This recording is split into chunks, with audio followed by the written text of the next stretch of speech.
and we are at the Veterans Affairs Medical Center in West Palm Beach, and today is November the 27th, 2012. Let's see, and we're here interviewing June Bridges. Okay. All right, June. Just need my glasses. Okay. And June, what is your birthday? 12/1/64. Okay. And what is your current address? 5169 Alpine Way, Palm Beach Gardens, Florida. Okay. And I'm here. My name is Carlton Cartwright. I'm doing the interview and I'm running the camera, and I work for an organization called the Children's Coalition Incorporated. Okay, and what branch of the service were you in? The Army. Okay, and what period?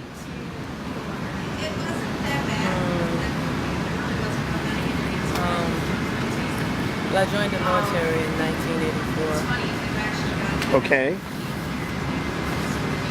And how long were you in the military? For 8 years. For 8 years, from 84 to what, 92? 92. Uh-huh. Okay. And what was your rank when you separated? Specialist. Specialist? What is that? E what? E4. E4? You said 84 to 92. Gotcha. Okay, and let's see. Were you were obviously you enlisted? Yes, I Okay, was. you enlisted. Okay. And where were you living at the time? I was living in New York City. New York City? Yes. Okay. What made you join that branch? Well, it was the easiest branch to join, Okay. The Army was? and it was my interest. That was your interest? Okay. All right. Do you recall your first days in the service? Yes, I do. Can you tell us about it? Well, the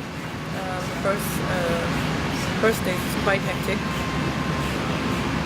There were a lot of processing and things that we had to get done and get acclimated to the military, to a new environment. And so it was a challenging transition into the military. So, what were some of your greatest challenges? Well, the structure, there was a very, very strict structure in the way we did things, how we slept, where we slept, how we ate, how fast we ate. So that was a challenge when you come from an environment where you had control and you lost control, you know. What were you doing prior to the military? I was attending school,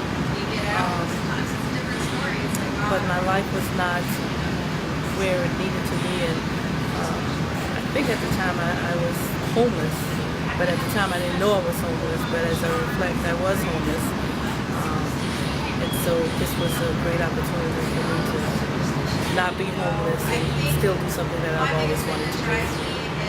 Okay. All right. Okay. Where did you go? Where was the first place that you went after you processed in? Where did you process in? I processed in at the MEP station in New York, and then I was sent to Fort Dix, New Jersey. Okay. All right. And tell me about that. How long were you in Fort Dix? Well, Fort Dix, I think, spent a little over 2 months, maybe 3 months at Fort Dix, New Jersey, and it was through the cold weather, so it was quite challenging. What month was that? In January and February. Okay. Wow. It was a new experience because a lot of females from all over the United States that I had never been exposed to. So it was quite an exciting experience, but of course challenging as well. Okay. All right. You remember your instructors? Yeah, I remember one instructor, Sergeant Wynn. I'll never forget him. He made he was very impressive, and he was dignified, I thought, you know, in his drill sergeant uniform, and he carried himself with such intellect and and so I was impressed with him. So he's probably the only one I can recall. I do recall another one who said to me, and I oftentimes tell people that I teach that, he would say to me, even if you don't know, act like you know. Because sometimes I think I wasn't the best soldier, was unsure of myself, and he gave me the confidence to believe like I knew when I really didn't know. Right. At least to pretend. Okay. How was the food? Food was fine. I mean, you know, when you're coming from an environment where you didn't know when you know, what you was going to eat next, you certainly are not going to criticize, you know, the food that the military was giving you. They were certainly giving us, you know, 3 meals in a pot, so to speak, and so I certainly appreciated that, and still getting paid for it. Right. Okay. So it sounded like basic training was how long? 2 months? Basic training was 4 weeks. 4 months? 4 weeks. 4 weeks. Okay. Oh, all right. All right. Okay. So what did you do after basic training? After basic training, I stayed at Fort Dix, New Jersey for advanced individual training. Okay. Okay. And what did you train in anything particularly? Yeah, we trained for those of us who were going on to the food service specialties. We were 94 Bravos, food service specialists, or food service workers. We went to training for 4 weeks. That didn't really go out too well because during our field exercise, there was an explosion. Uh-oh. May 14, 1985, we were out in the field in Fort Dix in the training area. There were some mistakes that occurred. There was a huge explosion. Several of the soldiers were hurt. Really? Instructors, yes. I hope nobody died. No one died, but they were really, really Injured. with burns that they had to be transferred to a burn center. Wow. So, now what was the specialty that you were training in? Food service. We Food were going to service. cook. We Oh. were going to actually cook for, you know, learning how to cook for soldiers in a field environment as well as in a garrison environment. Okay. All right. And how long was that training? I believe that was 4 weeks, but it was curtailed due to the explosion, so we did not complete our full training because the explosion occurred while we were in the field, and so immediately we went back to garrison and just kind of hung out until you know, we got our orders to be stationed wherever we were going to go. Okay. All right. So I'm a little in the dark. They didn't complete your training. Yeah, I don't know. It wasn't complete because we didn't get the full training in the field because of that incident. That incident. So what did you do after that? We went back to garrison and just, you know, I think subsequently after coming back to garrison, many of us were scheduled for interviews, but I'm not sure who, but probably a mental health worker. I don't know if it was a social worker or a psychologist. Not sure who it was, but all of us who were involved in that incident were interviewed as to how we felt about it. And Screening. we were screened. Okay.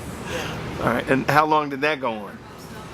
I think individually, at least for me, I can recall probably no more than 10 or 15 minutes of questions as to, you know, how I felt about what occurred. Okay. So after that whole scenario, what was the next thing that happened?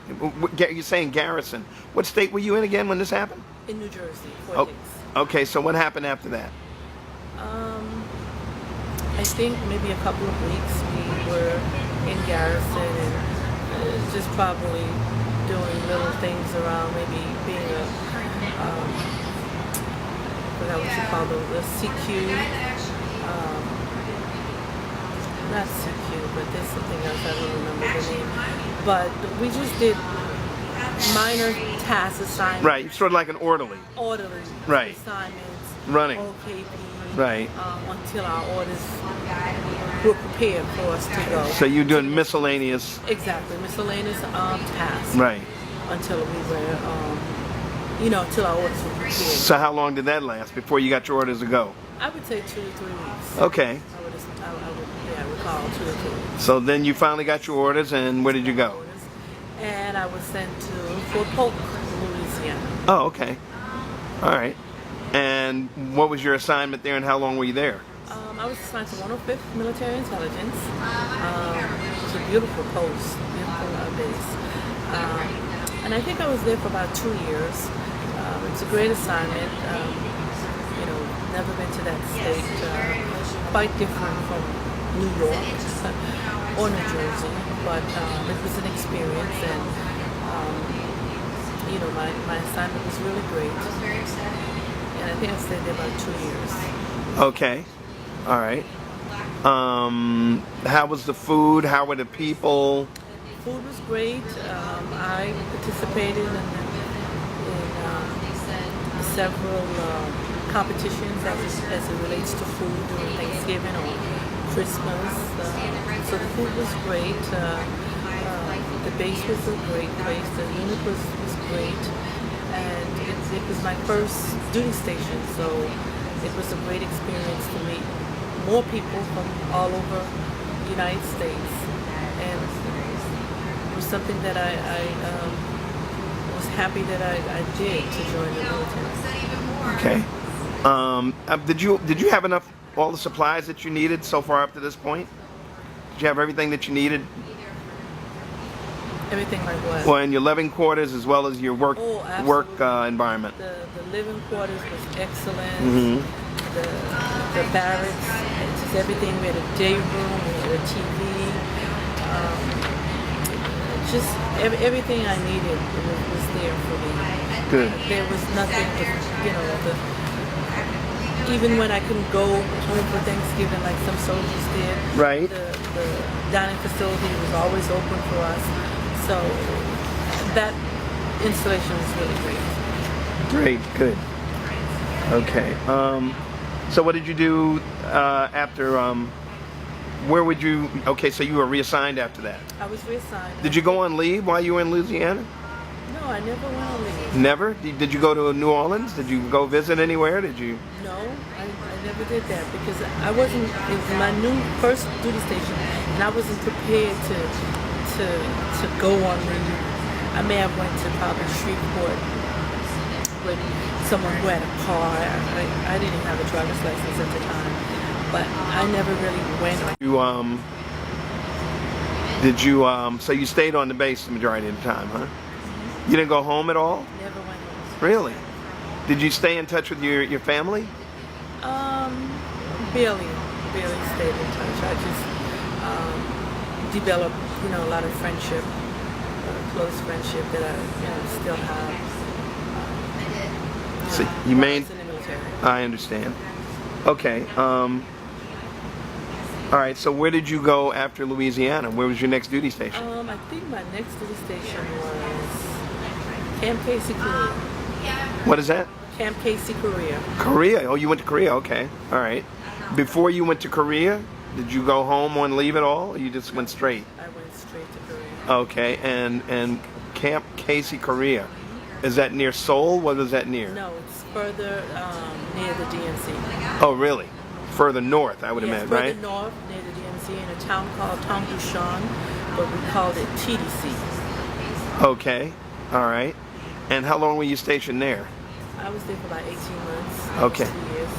All right. And tell me about that deployment. Well, I wouldn't call it a deployment. Well, I didn't mean that. Yeah. But TDC, or Camp Casey, again, it's a new experience. I'm in a different country. Culture. Yeah, different culture. Culture shock. There was definitely culture shock. Okay. The Koreans, the locals did cater to us soldiers. So it was just a total new experience again for me. I enjoyed Korea because the cost of living was quite Although there's a lot of things that you can get in Korea that you can't get anywhere else. But it was certainly a restricted environment. We were not allowed to be off base at a certain time. There were roll Curfew, calls, huh? and there were curfews Yeah. and so forth. Okay. So what were some of the customs that you had to become accustomed to now? And how'd you like the food? Well, I loved Korean food. I like kimchi and bulgogi. Those were two of my favorites. But, you know, I just adjusted to the culture, just like anyone else. We still maintain the American culture on the base. So What was your job there? I was still a food service specialist working in that facility. Okay. And did you get to travel around Korea at all? Or? Not really. I mean, I traveled around the towns, but I didn't call it that at the time. We just went places in Korea. Did you make any new Korean friends? No, not really. Okay, just a military family, huh? Yeah. Mhm. Okay. Yeah. Did I do that? No, you didn't do that. You didn't do that. I just wanted to make sure. Okay. Okay. Were there any casualties? Any experience? No casualty experience. No POW experience? No POW experience. We went really close to the DMZ. Went to a field training exercise, and it was a nice experience to look over and, you know, see North Korea. But it was a normal field exercise. Was there any stress involved? No, I don't. No, not in Korea. Because really, although there was a restriction, there was still, you know, we made it work for us. We were happy, and you know, everything was available to us again on the base, so we didn't lack anything. So there was no stress. Okay. Okay. Tell me about a couple of your most memorable experiences. In the military? Yeah. Well, the first one obviously is the you know, when I was in training, the Fort Dix explosion.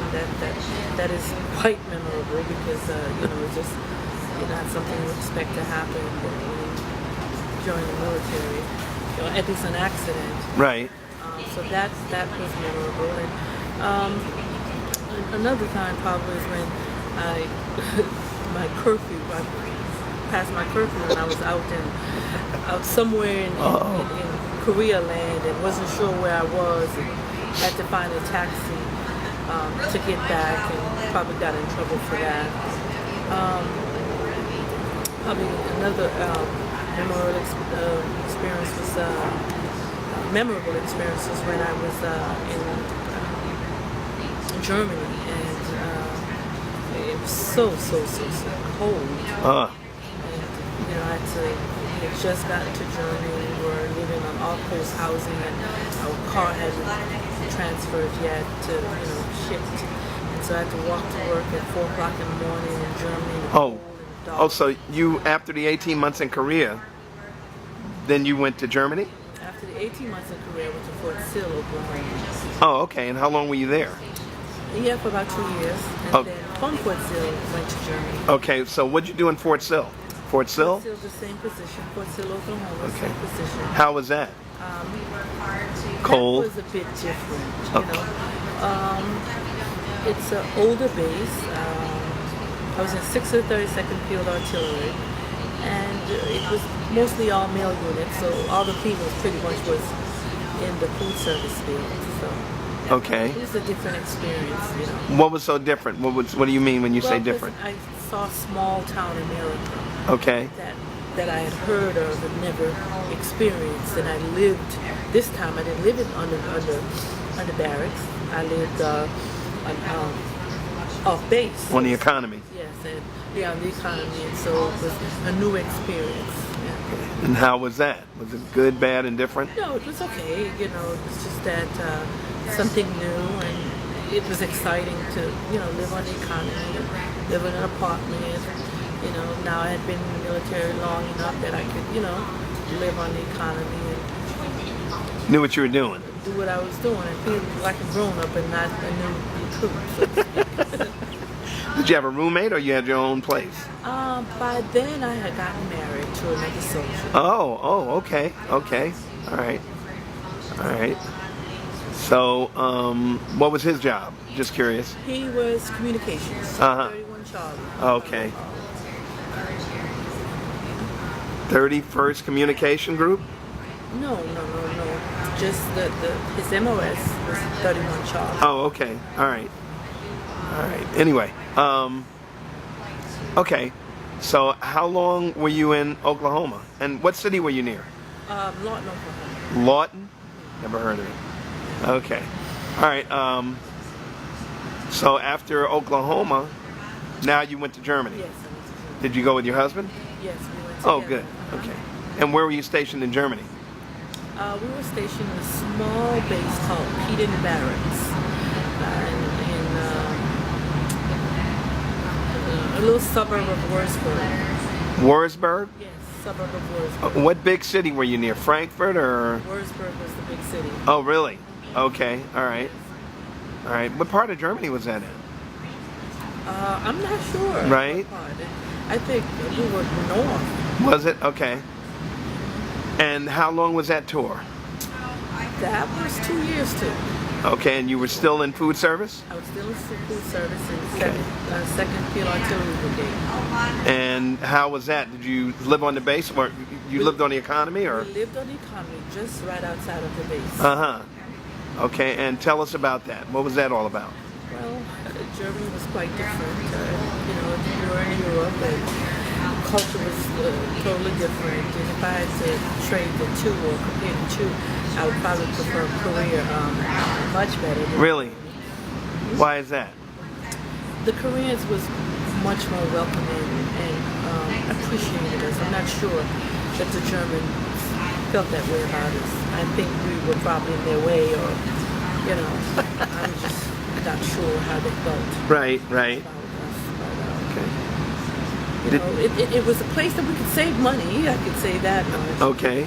But we were very secluded, and so it was tough to be at that news station. Okay.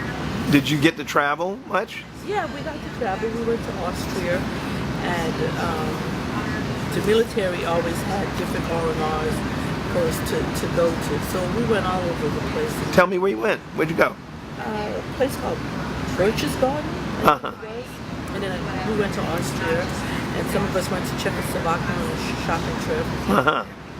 So it was nice to travel, and it's a beautiful country. Europe is beautiful. Uh-huh. But I'm not sure if I would, I like the culture. Well, I've lived there for 3 years. I find as you go from country to country, the people are different. Oh, okay. So, I agree. I concur. Okay. So when that tour was any memorable? You were getting ready to tell me about a memorable experience in Germany. Well, I talked about it was so cold there, and 4 o'clock in the morning. I had to be at work at 5, and I lived off on the economy, so I had to walk to work. We didn't have a car, and so I had to drive, not drive, but walk to work at 4 o'clock in the morning. Cold, huh? Oh, Wow. it was beautiful. How far did you have to walk? I say about 1.5 miles. And what was the temperature? It was like 20 degrees? I would say about 12 degrees. I'm not sure, but I just dreaded coming to Germany, but not that I had a choice. Were you in dress uniform or I was in my food service uniform, which is whites. Okay. So that's not very warm. No.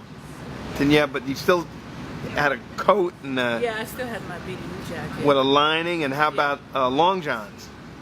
Probably I don't recall that. I couldn't forget. I lived there for 3 years. That was the first thing that went on. I hear you. Yeah. Okay. So you didn't. That was cold. Was pretty bad, huh? Mm-hmm. Gotcha. Okay. All right. So what happened after Germany? After Germany, went back to Fort Sill, Oklahoma.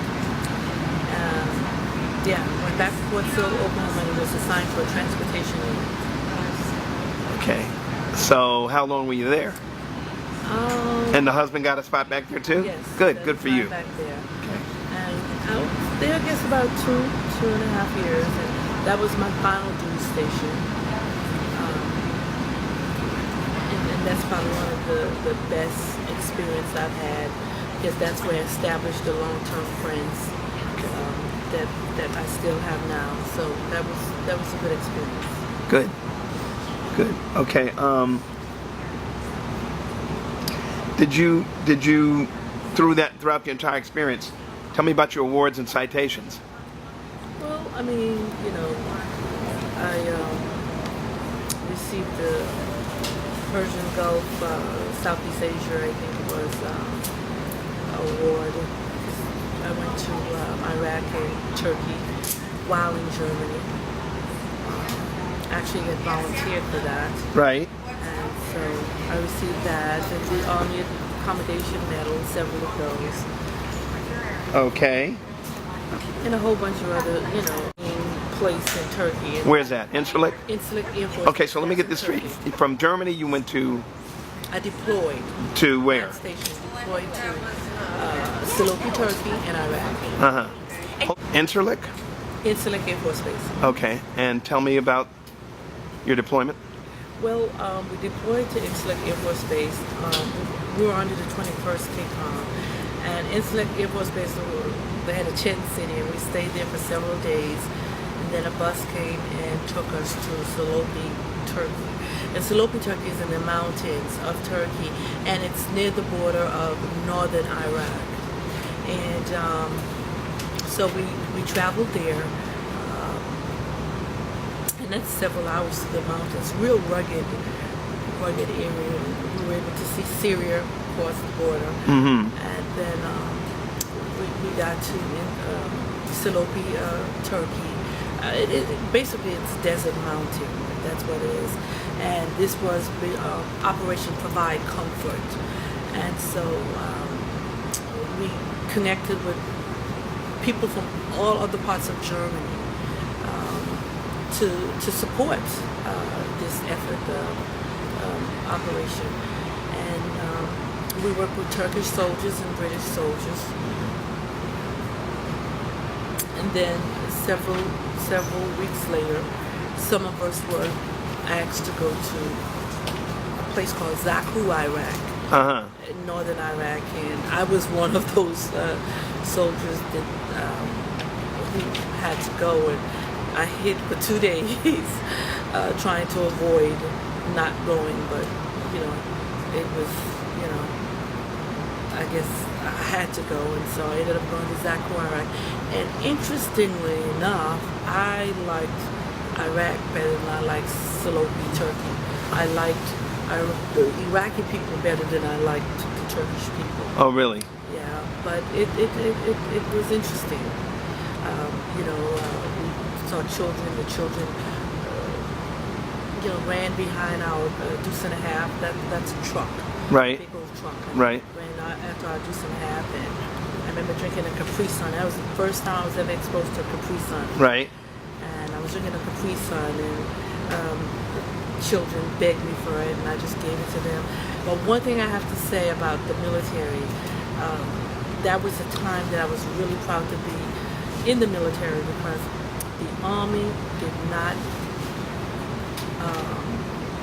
spare no expenses when it came to whatever we needed. They spared no expenses. We had everything we needed. This was like 110 degrees. So we had water, soda, Capri Sun. Everything you needed, huh? Everything we needed, we had it. Did you have any casualties? Did you see any battle? We didn't have any casualties, but we did have where they had like several rebels, or they call them skirmishes or whatever. Right. And they were outside our camp base. And that was one time I was really, really scared. I thought I was going to die because we didn't have our weapons. When we came, we had to give our weapons to the supply guy. And so it was 12 of us females in this big old tent, and we're sitting on our cots, and we hear this skirmish, and we're like, oh, this is not supposed to happen here. We're supposed to be safe here. But the MPs, the military police, they came and told us, get under your cot. And I was saying, oh my goodness, this is not going to save us. Get on our cot. We're here. Why did they let us go without our M16? Why Right. did they lock it up? Yeah. And we're getting attacked. Right. But obviously, certainly it didn't, they weren't strong enough for us or the people at the front, the military police. Okay. But that was a scary time. Yeah, it sounds like it. It was. Any more incidences such as that? No. Okay. So we got back home in one piece, We right? got back to Germany in one piece, and then subsequently to Fort Sill, which is my last duty station. And what'd you do there? Still food service? Still food service. Brought yes. the husband back in one piece? Husband back in one piece. And interestingly enough, he never deployed. I was the one that deployed. Right, okay. So did both of you separate at the same time? No, we didn't separate at the same time. He stayed in, and I became a military spouse. Oh, okay. All right, so it still wasn't over. Well, no, it wasn't over. No, it wasn't over. Okay, so tell me what happened next.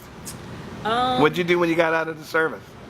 I volunteered at the Army Community Service, and I went to school. Where were you? I was in Fort Sill, Oklahoma. Okay, and so how long did that go on? That went on for probably about 6 months, and then we went to Panama. Fort Okay. Clayton, Panama. I went to Fort Clayton, Panama as a spouse. And what did you do there? I was a substitute teacher, and I also worked at the officer club as a cook, the chef. Were you still going to school? No, I wasn't going to school in Panama. Did you use your GI Bill to go to school? I certainly did use my GI Bill to go to school. Okay. And so, thanks to the GI Bill, that's the best thing that. So what did you do? What did you? Okay. So what did you do with your education? Well, I have a Because I see you here now. So. Well, I have a master's degree in education. Oh, okay. And so, thanks to the GI Bill, that's one of the best decisions. I was telling my children that the other day. Best decisions I ever made in my life was to join the military. And so, I have a master's degree in education. I'm working on my PhD. Where? Here at the hospital or where? What you mean? Where do you work? I work here at the VA Medical Center. Okay. I work in education. Oh, you do? Yes. Oh, I've seen it. I'm oblivious to this. Yes, I'm a training specialist. And how long have you been doing this? I've been doing this for 8 years. All right. And you like it? I love it. I see that. I see that. Okay. All right. So when you were married, when you came off of active duty and you and your husband were married, did you all travel anywhere? Afterwards, after your active duty? You mean travel as far as the military, or just travel? No, no. While he was still in the service, and you're a civilian. I'm a civilian. All right, you all went where to Panama? We went to Panama. Fort But Clayton. besides Panama, where else did you travel? Oh, after Panama we came back. No, after Panama we went to Killeen, Texas. We went to Killeen, Texas. That was Fort Hood, and I did substitute teaching there. And from Fort Hood, Texas, we went to Fairbanks, Alaska.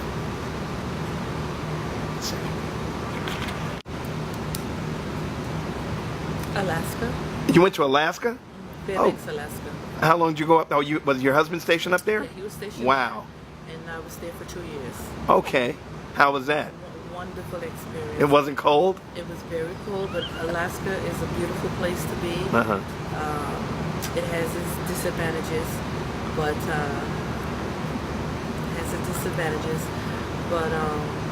I enjoyed Alaska because the people were wonderful.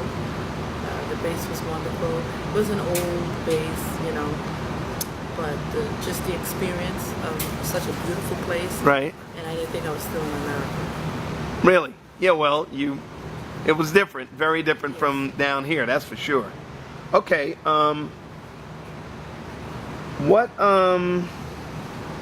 did you join you belong to any military organizations? No, I don't belong to any Okay. organizations. Okay. And you still maintain some of your close friendships from the military? Still maintain very close friendship from the military. In fact, I spoke to one of my friends just last night. Uh-huh. Yeah, you're talking about 20, 25 years of friendship. Right. Oh, wow. Yeah. Okay. Okay. So tell me, we're ready. Just one or two more questions, actually. How did the military affect your life? What kind of influence did the military have on your life? Well, the military has a never-ending influence on my life. One of the reasons why I joined the military also too was the commercial that said you could do more, or the Army do more before 9 o'clock than most people do all day. And that quote was an influence in me joining the military. I'm like, whoa, I want to be able to function like that. And so it has made a great impact. The fact that I have an education, and the education is based on the GI Bill, that was a benefit to me as a soldier. That continues to impact my life, because I'll always have an education and be able to impart knowledge to others as a result of the GI Bill. Some other things too is what we were taught. We were taught a lot of structure and neatness, and how to fold your socks and your t-shirts, and having real structure in your life. And I think that's important for people to be successful. And the military is what continues to drive me. And that's one of the reasons why I chose to work for the Department of Veterans Affairs, because I felt it was still an extension of my military experience. Okay. And so that I would still have that connection that I didn't want to lose. I understand. Okay. Well, do you think that there's anything, that we haven't covered? I can't think of anything. Okay. I want to thank you very much. It was a great interview. Just that you had that, that experience. I'm glad that I can really turn it off now. But just, you caught me by surprise, but going to Turkey and being on the Iraqi border. Oh yes, So. that was a wonderful experience to say, hey, I've been in that part of the country that people have never even heard of. Right. Okay. So yeah, not only the Iraqi border, but I was in Iraq in the area called Zagreb. So and a lot of people have never really heard of that part of Iraq. And it was a great experience. We even went on a trip to see the Noah's Ark. The what? The Noah's Ark. Oh, Noah's Ark? Yeah, where it's, Oh, wow. yes, we went on an R&R trip to see. Really? And it's in Turkey, yes. Oh, okay. So the area still seemed like the Bible days, Uh-huh. So when you're there, you feel like you're in the Bible times. Okay, biblical times. Yeah, I got you. biblical times in that area Uh-huh. of the country. All right. Well, thank you very much. Okay. you're Okay. welcome. Thank you for your service.